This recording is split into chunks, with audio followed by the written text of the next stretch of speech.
So guys, what's up?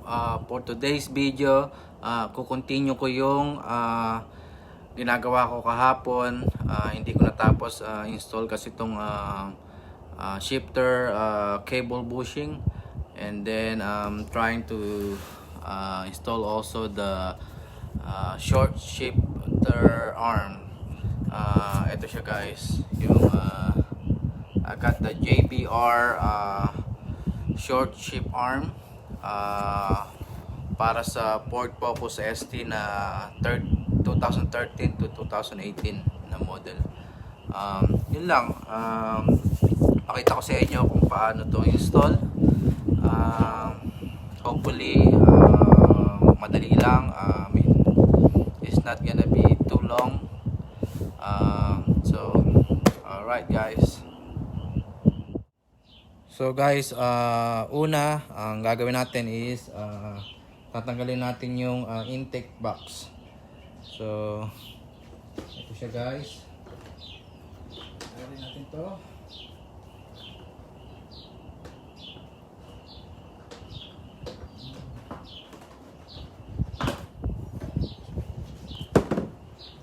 Disconnect natin yung itong sensor.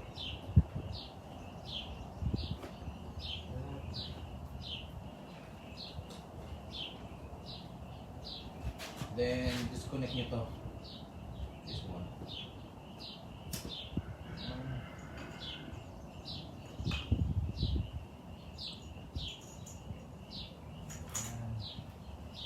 Then kailangan natin alisin tong intake hose.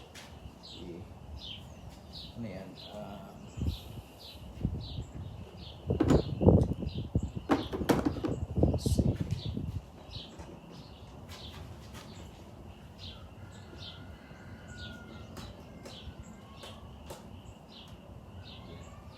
Luluwagan nyo lang tong clamp ng intake hose. It's 8mm.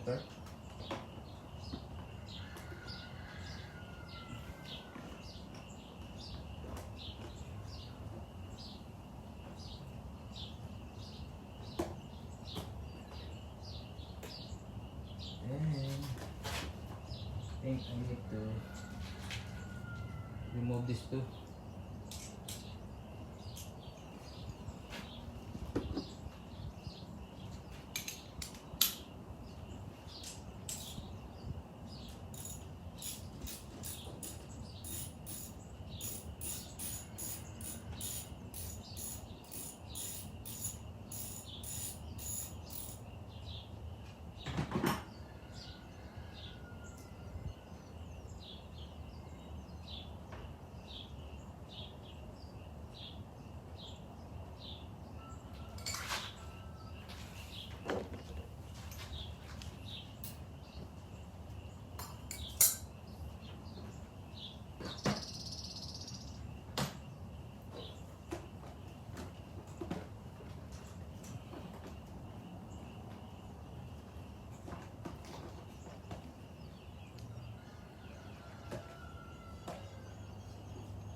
To.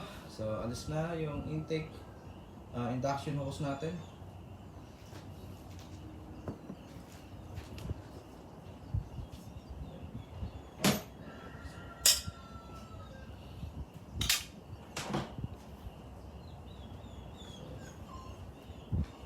So like basically ito, so wala na, so iaangat nyo lang to.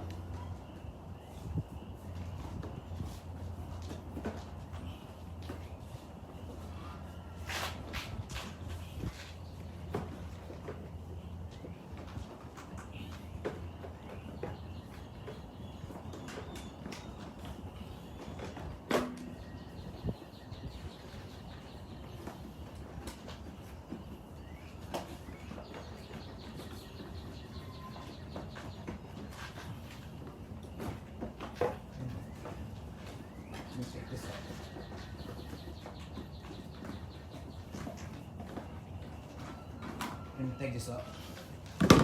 Then, ito. Meron pa kasi dong ano, parang that one. So, kailangan alisin yung plastic nandito para matanggal nyo yun.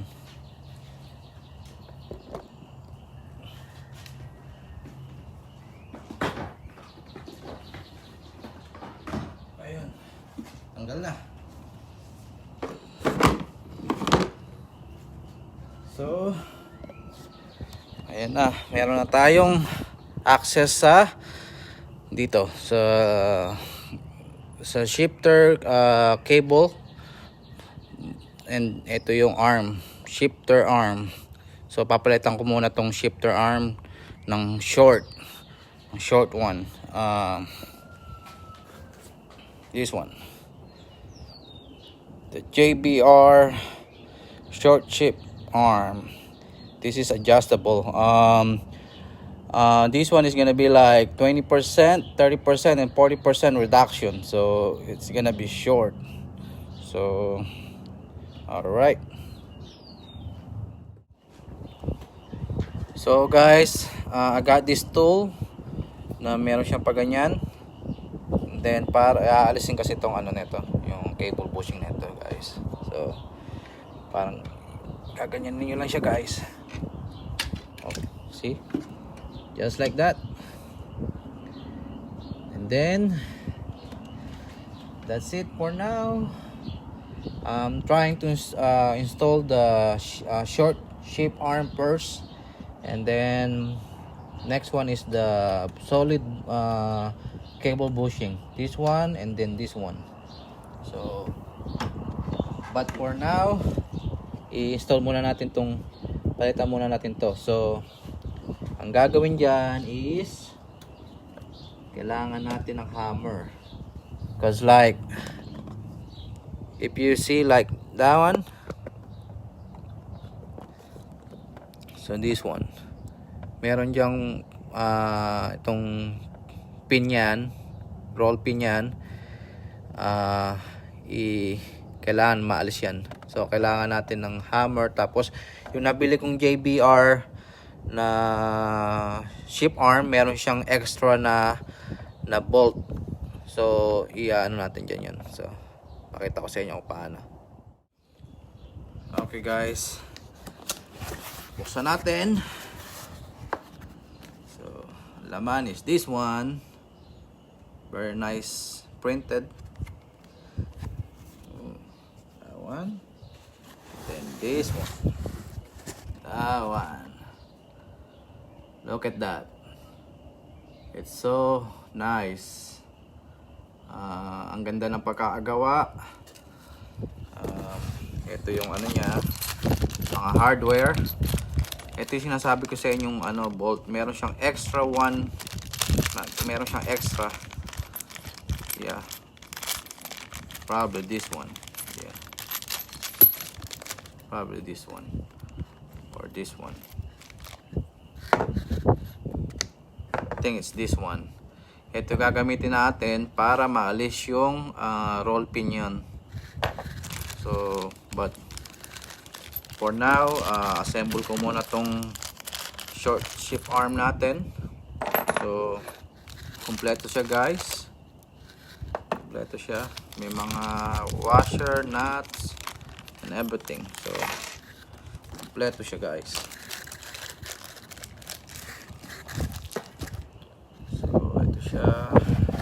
Ooh, this is nice. Look at that, very nice.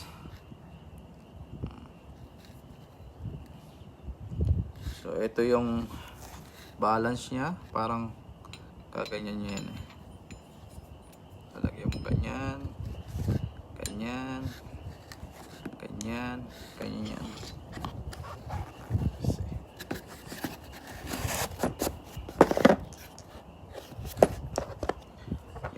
This one, the long one, ganyan siya guys, ganyan yan, yun, Ganyan siya guys. So lagyan ko lang to ng ano, washer din doon. So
this one.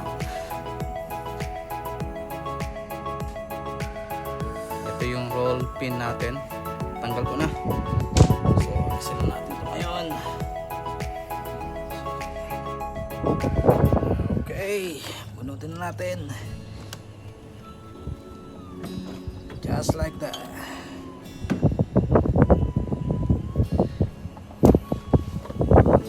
Look at that. Look at this piece of metal. Is so heavy. This is the OEM ship arm.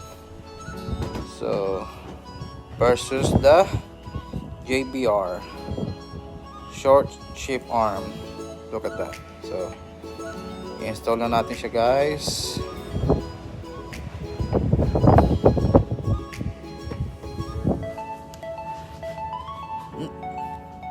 Konting linis lang pala.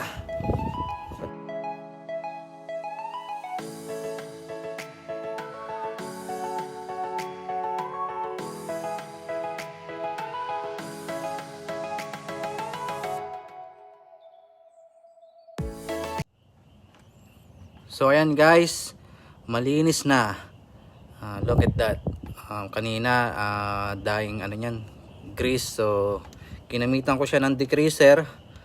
And then konting brush ng toothbrush. I use toothbrush. And ayan, yun ang kinalabasan. So then now, install na natin tong JBR short ship arm. Guys, ganyan lang siya guys. Ganyan lang siya guys. Yan, ganyan siya.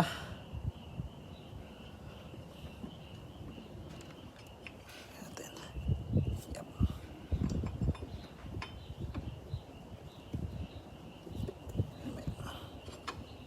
Ganyan. And then ito guys.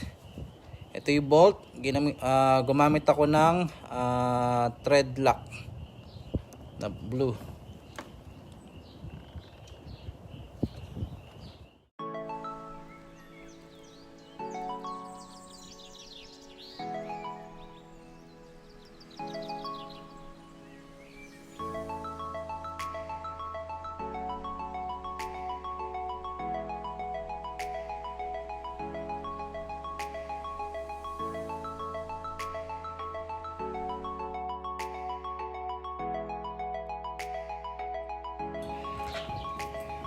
Meron pang isa, ito siya, yung malaking bolt.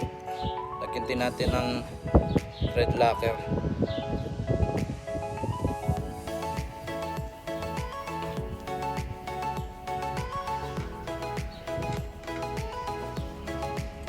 Ayan na siya guys.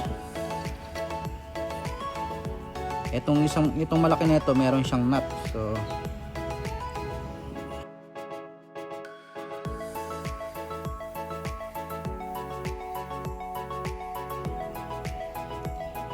this one is 13mm.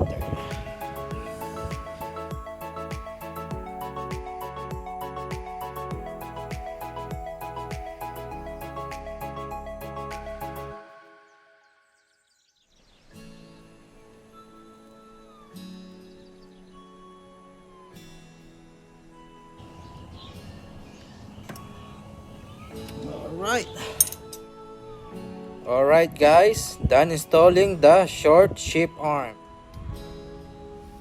Okay guys, tingnan natin kung ano ang difference. Oh my god, look at that. Ooh, so short. Wow, wow, like it. Wow, look at that.